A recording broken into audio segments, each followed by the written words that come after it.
ပရမပတ်ရဲ့တရက်မြောက်နေ့မှာခန်းကြီးရှစ်လုံးကိုလေ့လာရမယ်။အဲ့ဒီကပရမအုပ်ဆုံးခန်းကြီးလေးကဒီပေါ့နော်အလွယ်မဲ့နီးလေးလေးရေးပေးထားတယ်။အဲ့ဒါကကျတော့ဘဲဘက်အချမ်းလေးကကျတော့မြင်းခန်းကြီးညာဘက်အချမ်းလေးကကျတော့အဓိကရဲ့ခန်းကြီးပေါ့နော်။ပေါင်းလိုက်တော့မြင်းတွေရဲ့အဓိကရနာဖို့ဆိုပြီးအလွယ်မှတ်လိုက်မယ်။သူ့ကိုသုံးတာကျတော့ချူရှာဆိုရဲကာယနာခြင်းမှာသုံးတယ်။ချူရှာကြောဆိုရဲကာဘာကင်မှာလေးသုံးတယ်။နောက်ခန်းကြီးလေးကိုဘယ်လိုမှတ်ရမလဲဆိုရင်အပေါ်ပိုင်းလေးကိုကျတော့အိမ်လို့မှတ်လိုက်မယ်အောက်ပိုင်းလေးကကျတော့မီးလောင်နေရလို့မှတ်လိုက်မယ်အဲ့တော့အိမ်နေမီးလောင်လို့မရှိတော့ဘူးလို့ပဲလွယ်မှတ်လိုက်မယ်သူ့သုံးတာကကျတော့9ဆိုရဲမရှိခြင်းမှာသုံးတယ်မူ Q ဆိုရဲပိတ်ရမရှိရသုံးတယ်မူရီနာမဖြစ်နိုင်တော့မူရီယိုအလကားအခါမိတ်နောက်တစ်ခုလေးကိုဘယ်လိုမှတ်ရမလဲဆိုရင်သူ့ရဲ့ဘယ်ဘက်ကကိုရေစက်လေးနဲ့သူတို့ရေလို့မှတ်လိုက်မယ်ညာဘက်ကအပေါ်ပိုင်းလေးကကျတော့တရားနဲ့သူတို့တရားအဲ့တော့ရေတွေတရားမှာပြည့်နေတယ်လို့မှတ်လိုက်မယ်ဘယ်မှာသုံးလဲဆိုရင်မန်းရှဆိုရဲကားပြည့်ခြင်းမှာသုံးတယ်ဖူမန်နာစိတ်ကြည်နေမှုမရှိတော့ man in လူပြည့်တော့သူ့ဘယ်လိုမှတ်ရမလဲဆိုရင်သူကအခန်းလေးနဲ့သူတော့အခန်းလိုမှတ်လိုက်မယ်ပြီးတော့အထက်ထဲကအပေါက်လေးပေါ့နော်အဲ့တော့အခန်းပေါက်ရှိရဲ့ဥတီယာဆိုပြီးတော့အလွယ်မှတ်လိုက်မယ်သူ့သုံးတဲ့စကားလုံးလေးကမူခိုးဆိုရဲတစ်ဖက်ချမ်းမူခါဦးဥတီတီမူခိမျက်နှာမူရာဟိုးခိုးလာယာဒီခန်းကြီးလေးကကျတော့အပေါ်ပိုင်းလေးကကျတော့တစ်ပင်ခန်းကြီးလေးပေါ့နော်အောက်ကကျတော့တားမြစ်ဒီပေါ့နော်အဲ့တော့တစ်ပင်ဒီကိုမခုတ်ဖို့တားမြစ်ဒီဆိုပြီးအလွယ်မှတ်လိုက်မယ်သူ့သုံးတဲ့စကားလုံးလေးကကျတော့ခင်ရှိတားမြစ်ချင်းခင်ဂျီရူတားမြစ်ဒီနောက်တစ်ခုကကျတော့ gate တကားပေါ့နော် gate တကားရဲ့အောက်ကကျတော့နံပါတ်2လေးရဲ့ပြီးတော့လူလေးရဲ့ဆိုတော့ gate တကားအောက်ကလူ2ယောက်ရဲ့ပတ်သက်ဆွနေမှုဆိုပြီးတော့အလွယ်မှတ်လိုက်မယ်သူ့သုံးတဲ့စကားလုံးလေးတွေကကျတော့ can shin ဆိုရဲစိတ်ဝင်စားခြင်း can suru ပတ်သက်ဆွနေဒီနောက်တစ်လုံးဆက်ချင်သူ့ရဲ့ဘေးနာကျတော့ e နဲ့တူတော့ e ဆန်လို့မှတ်လိုက်မယ်ဘေးနာကျအချီခန်းကြီးပေါ့နော်အဲ့တော့ e ဆန်ကအချီတစ်လုံးရဲ့တာဝန်ခံဆိုပြီးအလွယ်မှတ်လိုက်မယ်သုံးတဲ့စကားလုံးလေးရကျတော့ခခရီတာဝန်ခံ can k ပတ်သက်ဆွနေမှုနောက်စကားလုံးလေးကကျတော့ဘယ်ဘက်ကဟာလေးကကျတော့ဆန်အိတ်ညာဘက်ကကျတော့ပစိန်ဆိုတော့ဆန်အိတ်ကိုပစိန်နဲ့လဲဖို့ညင်းဆန်တယ်လို့မှတ်လိုက်မယ်အဲ့တော့သူ့သုံးတဲ့စကားလုံးလေးကကျတော့ကိုတိုဝါရုဆိုရင်ညင်းဆန်ဒီမူဒန်ခွင့်ပြုချက်မရခြင်းဒန်ဆူရေမလားပြတ်ခြင်းဒုတိယနေ့မှာခန်းကြီးရှစ်လုံးကိုဆက်လက်လာပါမယ်သူ့ရဲ့ပထမဆုံးခန်းကြီးလေးကိုညာဘက်ရဲ့အပေါ်ဆုံးလေးကကျတော့မနဲ့သူတော့မလို့မှတ်လိုက်မယ်အောက်ကကျတော့လေကွင်းအောက်ကကျတော့ရှစ်ပေါ့နော်အဲ့တော့မမရဲ့လေကွင်းရှစ်ကွင်းဘေးဘက်ကတစ်ပင်လို့မှတ်လိုက်မယ်သူ့ရဲ့ဘေးဘက်ကကျတော့တစ်ပင်ပေါ့နော်အဲ့တော့သူ့ကိုသုံးတဲ့စကားလုံးလေးကရုပ်ကိုဆိုရဲဘေးနှစ်ဘေးအိုဒန်ဖြတ်ကူခြင်းအိုဒန်ဟိုတို့လူကူမြင်ကြနောက်တစ်လုံးကကျတော့သူ့ရဲ့ဘေးဘက်ကကျတော့လက်နောက်ဘက်ညာဘက်ကကျတော့ခလုတ်ပေါ့နော်အဲ့တော့လက်နဲ့ခလုတ်ကိုနှိပ်တယ်တွန်းတယ်လို့မှတ်လိုက်မယ်အိုစုတွန်းနှိပ်ဖီဒီအိုဆာယေရုဖိနှိပ်ထိန်ချုပ်ဒီအိုရှိဤတဲ့နေရန်ကပ်ပီတို့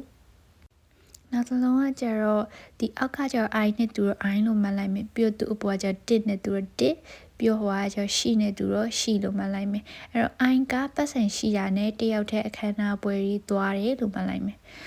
သုံးတဲ့စကားလုံးလေးကအိုရှိဘူဒန်ရှိခိခလုတ်နှိပ်ပြီးသွားရတဲ့ပုံစံဆူရှိခိတင်ချပုံသေးနီညူခကုရှိခိကျောင်းဝင်ခွင့်အခမ်းအနားနောက်တစ်လုံးကကျတော့အောက်ကကျတော့နံပါတ်5နဲ့တူတော့5အပေါ်ကကျတော့ပါဇက်ပေါ့နော်ပါဇက်ကနေ5ခါနံပါတ်တွေကိုရွတ်တယ်လို့မှတ်လိုက်မယ်ရှင်ကိုမီပွိုင်ကိုရှာအတွဲနံပါတ်ရေရထားတွေကိုပြောတာနောက်တစ်လုံးကကျတော့ဘယ်ဘက်ကကျတော့ e ဆိုတော့ e ဆန်လို့မှတ်လိုက်မယ်ညာဘက်ကကျတော့ပြောတဲ့စကားလုံးပေါ့နော်အဲ့တော့ e ဆန်ကပြောပြတာကိုယုံတယ်လို့မှတ်လိုက်မယ်သူ့သုံးတဲ့စကားလုံးကရှင်းကြည်ရူယုံကြည်သည်ဆိုရှင်းကျေနပ်ပူခြင်းကြည်ရှင်းမိမိကိုယ်ကိုယုံကြည်ခြင်းရှင်းယိုယုံကြည်မှု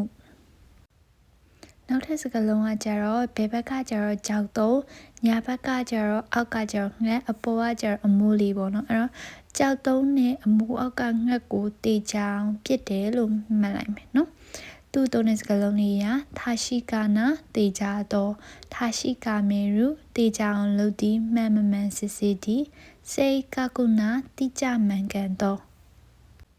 နောက်တဲ့စကားလုံးကကြတော့ဘယ်ဘက်ကစကားလုံးကကြတော့စကားဆိုတဲ့စကားလုံးညာဘက်ကကြတော့ဒါအောက်ကဟာကြတော့ကိုကိုရိုဆိုတဲ့နှလုံးသားအဲ့တော့သူစကားပြောတာဒါလို့ပြတ်သားပြီးနှလုံးသားတွေထိအောင်ပြောနိုင်လို့ထောက်ခံနေလို့မှတ်လိုက်မယ်နော်သူသုံးတဲ့စကားလုံးကြီးကကြတော့မီတိုမေရူအတိမပြူတဲ့တီးပြူတဲ့ထောက်ခံနေအောက်ကဟာကြတော့ခါကုနင်းအတီးပြူဒီ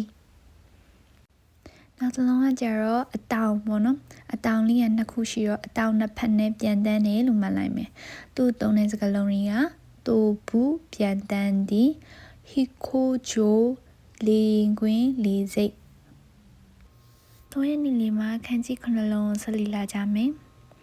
တို့ရဲ့ပထမဆုံးခန်းကြီးလေးကကျလေကားနဲ့တူတော့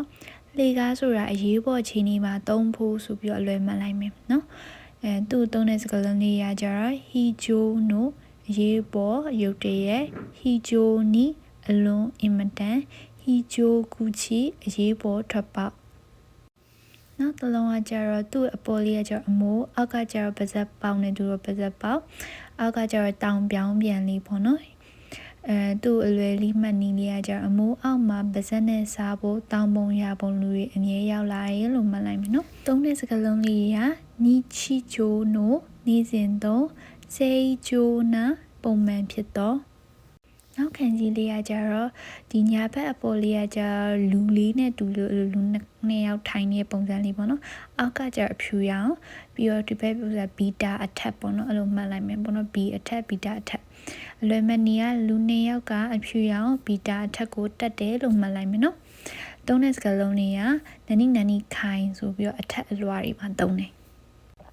နောက်ထပ်တစ်လုံးကကြတော့သူ့ရဲ့ဘယ်ဘက်ကဟာအဆင့်လို့မှတ်လိုက်မယ်ညာဘက်ကဟာကိုနောက်ထပ်ဆိုပြီးတော့မှတ်လိုက်မယ်နော်အလွယ်မနီကကြတော့အဆင့်တွေထက်သက်ချေနောက်ထပ်လေးကားကိုစက်တရမယ်လို့မှတ်ရမယ်သူ့ရဲ့သုံးတဲ့စကားလုံးလေးကကြတော့ခိုင်တန်လေးကားဒီခန်းကြီးလေးကကြတော့အပေါ်ကဟာလေးကကြတော့ဝါပေါ့နော်ဒီဘယ်ဘက်အောက်ကဟာလေးကတစ်ပင်ညာဘက်ကဟာလေးကမျက်လုံးပေါ့နော်အဲ့တော့ဝါပင်အောင်မှာမျက်လုံးနဲ့တေချာကြည့်ပြီးဘူးတွေကိုလှုပ်တယ်လို့မှတ်လိုက်မယ်နော်သုံးတဲ့စကားလုံးတွေကဟာခိုးဆိုရဲဘူးတစ်တာကိုမီပါကိုအမိုက်ပုံနောက်ထပ်တစ်လုံးကကြတော့ဘယ်ဘက်ကဟာလေးကဘီတာပေါ့နော်ဘီတာအမြင့်ညာဘက်ကဟာလေးကကျအပေါ်လေးကအမိုးသူ့အောက်ကကျတစ်ပြီးတော့လူလေးပေါ့နော်အဲ့တော့ဘီတာအမြင့်ကိုအမိုးအောက်ကတယောက်ထဲသွားတာအနေများတယ်လို့မှတ်လိုက်မယ်နော်သူ့သုံးတဲ့စကားလုံးတွေကခိခန္နာအန်တရရှိတော့အဲ့တော့ခိလေးပါဆက်ပြီးကြည့်ရင်ခိလေးကကြတော့ခုအခုဆိုရခုပြီးတော့ဟိုဘက်ကကြအမိုးလေးပေါ့နော်ပြီးတော့နံပါတ်9နဲ့တူတော့9မိနစ်ပေါ့နော်အခုအမိုးအောက်မှာ9မိနစ်နေရတာအန်တရအများကြီးဆိုပြီးတော့အလိုမှတ်လိုက်မိပေါ့နော်အဲ့တော့ဒီထဲမှာဆိုခန်းကြီးနှလုံးရသွားမယ်နော်နောက်ထပ်ခန်းကြီးလေးကကြတော့ဘယ်ဘက်ကဟာလေးကလက်ညာဘက်ကကျအပေါ်လေးကအမိုးအောက်ကမြေကြီးပြီးတော့အပေါက်ပေါ့နော်အလွယ်မှတ်ရမယ်ဆိုရင်လက်နဲ့အမိုးအောက်ကမြေကြီးအပေါက်ထဲကိုအမိုက်တွေဖြစ်တယ်လို့မှတ်လိုက်မယ်နော်သူသုံးတဲ့စကားလုံးလေးကဆုထဲရူလွှင့်ပစ်တီလေးရက်နေ့မှာခန်းကြီးကိုလုံးကိုလေ့လာမှာဖြစ်ပါတယ်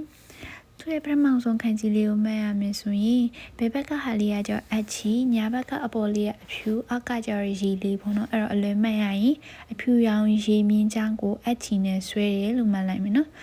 အဲ့တော့သူ့သုံးတဲ့စကားလုံးလေးကဆန်ဆိုရဲ line မြင်နနီဘန်ဆန် platform နံပါတ်နောက်တစ်ခုကကြတော့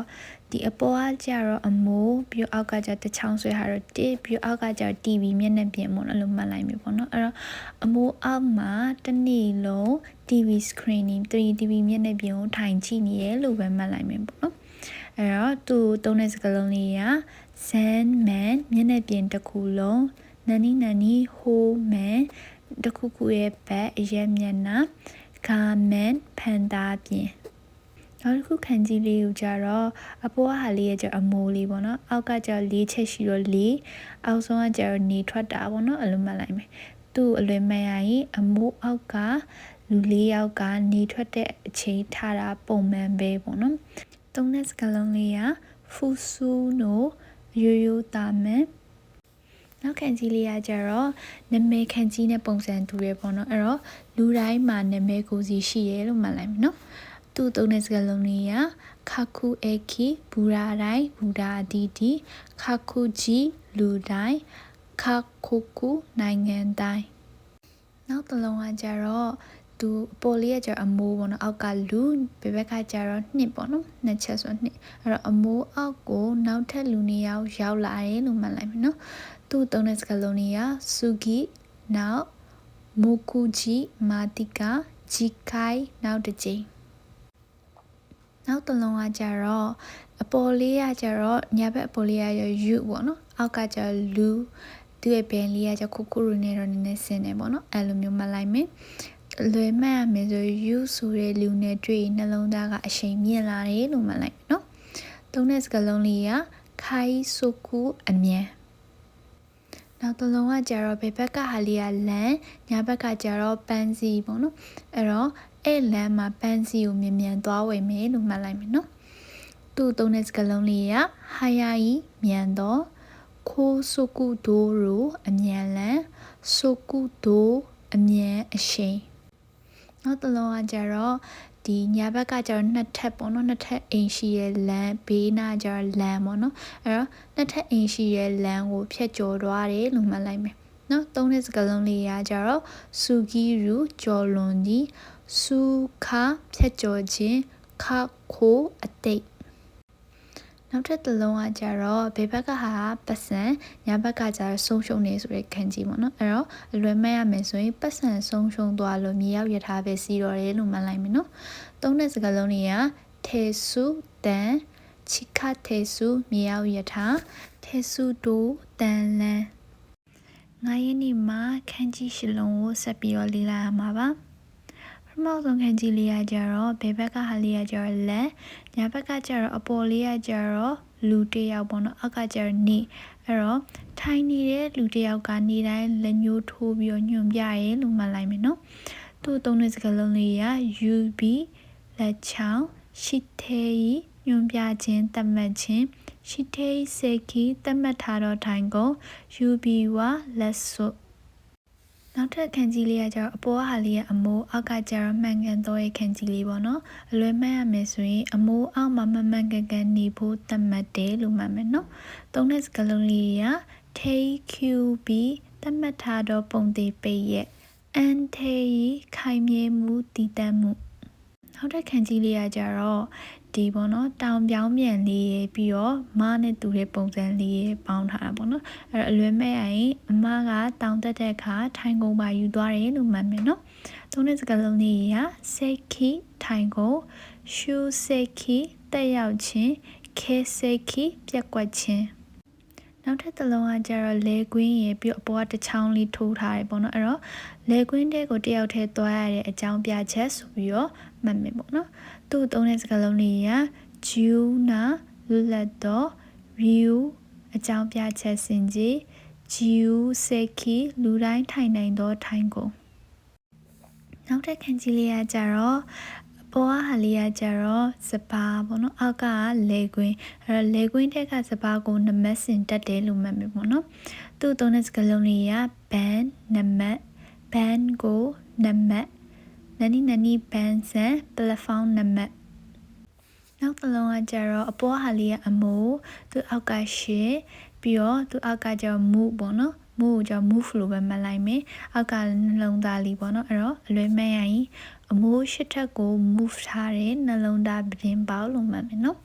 သုံးတဲ့စကားလုံးလေးကမာဒိုပင်ပေါက်မာဒိုကူချီစုံစမ်းရန်ကောင်းတာနောက်ထပ်တစ်ခုကကြတော့ဘယ်ဘက်ကဟာလေးကကြတော့ e ပေါ့နော် e နဲ့တူတော့ e ဆန်လို့မလိုက်မယ်အလေကဟာလေးကခယူခံကြည့်ဒီညာဘက်ကဟာလေးကကြတော့ဘက်အချမ်းပေါ့နော်အလိုမှာသုံးနေခံကြည့်အဲ့တော့ e ဆန်ကခယူရှိရဲ့ဘက်အချမ်းမှာလို့အလွယ်မှတ်လိုက်မယ်နော်သုံးတဲ့စကားလုံးလေးရကြတော့ rio kawa ဆိုတဲ့နှစ်ဖက်လုံး mado kawa ပရင်ပေါက်ဘက် miki kawa ညာဘက် နောက်တစ်စလုံးကကျတော့အပေါ်ကဟာလေးကကျတော့အပေါက်နဲ့တူတော့အပေါက်အောက်ကရက်သက်နဲ့ခန်းကြီးပြောညာဘက်ကဟာလေးကကျတော့နမဲခန်းကြီးနဲ့တူတယ်ပေါ့နော်အဲ့တော့လမ်းပေါက်ဝမှာရက်ပြီးနမဲခေါ်တယ်လို့မှတ်လိုက်မယ်နော်အလွယ်အနေနဲ့သူ့သုံးတဲ့စကားလုံးလေးကကျတော့စူရိုလူသွားလန်ဆန်ရိုယထာလန်ဒိုးရိုလန်ကာလန်6ရက်မြောက်နေ့မှာခန်းကြီးကိုလုံးကိုဆက်ပြီးတော့လီလာမှာပါသူရဲ့ပထမဆုံးခန်းကြီးလေးကကျတော့ခါတိုင်းလိုပဲဘယ်ဘက်ကဟာလေးက e နဲ့သူတော့ e ဆန်ညာဘက်ကကျအပေါ်လေးကကျအဖုံးပြီးတော့အပေါက်ပြီးတော့တစ်ပြောင်းပြန်လေးပေါ့နော်အဲ့တော့ e ဆန်ကအဖုံးအပေါက်တစ်ခုရှေ့မှာရက်နေတယ်လို့အလွယ်မှတ်လိုက်မယ်နော်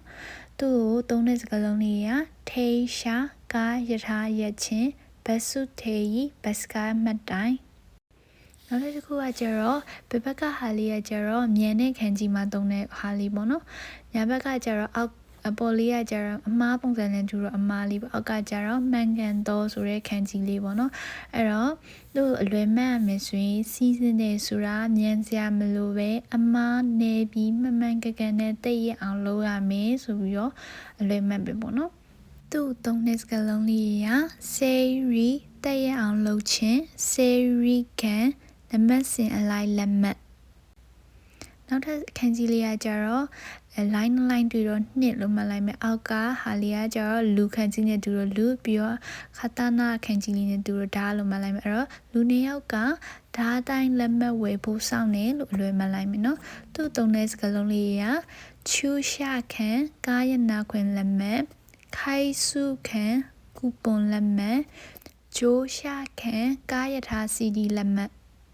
နောက်ခန်းကြီးလေးကကျတော့ဘယ်ဘက်ကဟာဘယင်ခန်းကြီးညာဘက်ကဟာကျတော့ကြည်ဒီခန်းကြီးပေါ့နော်အဲ့တော့ဘယင်ကြည်ဖို့ဖော်ပြတယ်လို့မှတ်လိုက်မယ်နော်သူ့သုံးတဲ့စကားလုံးလေးကအာရာဝရေရူဖော်ပြသည်ဂန်ခင်လက်ငင်းငွေသားဟျိုကန်တရုတ်ဖော်ပြခြင်းနောက်ခန်းကြီးလေးကကျတော့အပေါ်ကတစ်ချက်ဆွဲထားတာကိုတစ်လုံးမှတ်လိုက်ရင်ပြီးတော့အမိုးလေးပြီးတော့တောင်လေးပေါ့နော်အဲ့တော့အလွယ်မှတ်ရရင်အမိုးအောက်ကတောင်တစ်ခုအောက်မှာမိဘနှစ်ပါးနေတယ်လို့မှတ်လိုက်မယ်သူ့သုံးတဲ့စကားလုံးလေးက real အသွဲ real ရှင်မိဘနှစ်ပါးနောက်တဲ့ခန်းကြီးလေးကကျတော့အပေါ်ကကျတော့ယောက်ျားခန်းကြီးပေါ့နော်အမျိုးသားပြီးအောက်ကနေပေါ့နော်အဲ့တော့အမျိုးသားနှစ်ယောက်ကနေထွက်တဲ့အချိန်လဲလေတယ်လို့မှတ်လိုက်မယ်သုံးတဲ့စကားလုံးလေးကခါယေရူလဲလေဒီခီကာယေရူအင်ဂျီလေဒီတိုရီခါယေရူလဲလေဒီရောကာယေဝေလဲလေချင်းနောက်တဲ့တလုံးကကျတော့ဘယ်ဘက်ကဟာလေးကအီဆန်ညာဘက်ကကျတော့ဂျီပွန်းဆိုတဲ့မိမိရဲ့ပြီးတော့နှလုံးသားလည်းပါတယ်ပြီးတော့အများလည်းပါတယ်ပေါ့နော်အဲ့တော့အလွယ်မဲ့ရရင်အီဆန်ကမိမိရဲ့နှလုံးသားကိုအများကြီးအပေါ်တန်းတူထားတာကျင်နာလို့မှတ်လိုက်မယ်။သုံးတဲ့စကားလုံးလေးကယာဆာရှိကျင်နာသဘောကောင်းသောယူဆန်စေကီဦးစားပေးထိုင်ကုန်ဂျော်ယူမင်းသမီးနောက်တစ်လုံးကကျတော့မိုးရဲ့လူနှစ်ယောက်ရဲ့မိကြီးရဲ့ပေါ့နော်အဲ့တော့အလွယ်မဲ့ရရင်အမိုးအောက်ကလူနှစ်ယောက်ကညီကြီးပေါ်မှာထိုင်နေလို့မှတ်လိုက်မယ်။သုံးတဲ့စကားလုံးလေးကစူဝါရူထိုင်ဒီဇာစေခီထိုင်ကုန်စေဇာဒူတုတ်ထိုင်ခြင်းနောက်ထပ်ခန်းကြီးလေးကဘယ်ဘက်ကဘီတာပေါ့နော်ဘီတာအမြင့်ပြီးတော့ညာဘက်ကကျတော့အများကြီးပေါ့နော်အဲ့ဟာလေးပေါင်းလိုက်တော့ဘီတာအမြင့်ကလူအများကြီးဆင်းလာတယ်လို့လွယ်မှတ်လိုက်မယ်သုံးတဲ့စကားလုံးလေးကဖူရူရွာကြီးကြသည်အိုရီရူစင်ဒီခိုးရှာကူချီအစင်ထွက်ပေါက်အီခိုနောက်ပိုင်းဒါဆိုရင်တော့စုမတုံမဲရဲ့ပထမအပတ်1ရက်နေ့ကနေ6ရက်နေ့အထိကိုပြီးသွားပါပြီဗီဒီယိုလေးတွေကိုပြန်ကြည့်ပြီးနှွေးပေးပါဒါဆိုရင်တော့ခန်းကြီးလေးတွေကိုအမြဲမမီနေပါလိမ့်မယ်နော်